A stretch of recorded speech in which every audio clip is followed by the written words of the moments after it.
Greg Tarver Sr. was born in Shreveport, Louisiana, just after the end of the Second World War. One of 7 children, he learned the importance of service, honesty, and treating people with dignity and respect from his mother, who ran the family business. When he wasn't busy helping his mother at work, Greg spent a great deal of time with his nanny, Aunt Pearlie, who would teach him to save money and be financially responsible.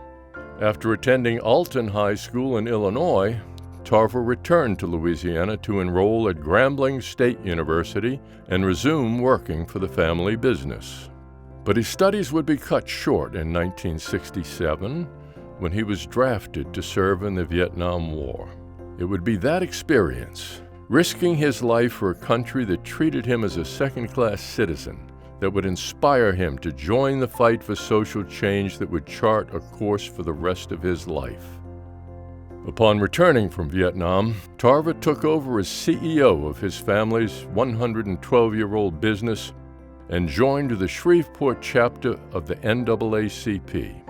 Actively participating in boycotts and marches, he quickly became a civil rights leader in Shreveport. He protested discriminatory hiring practices at local businesses, segregation at lunch counters, and police brutality, while marching for better job opportunities and equal educational funding for African American institutions. As a member of the board of directors for LSU's Health Sciences Center in Shreveport, Tarver assisted in changing the name of Confederate Hospital in Shreveport to LSU Hospital, one of his proudest accomplishments.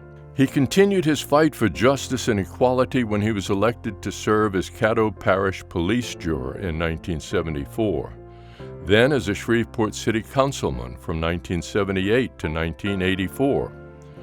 One of only 3 black members of the Shreveport City Council, he worked hard to bring about a city government that served all of its citizens.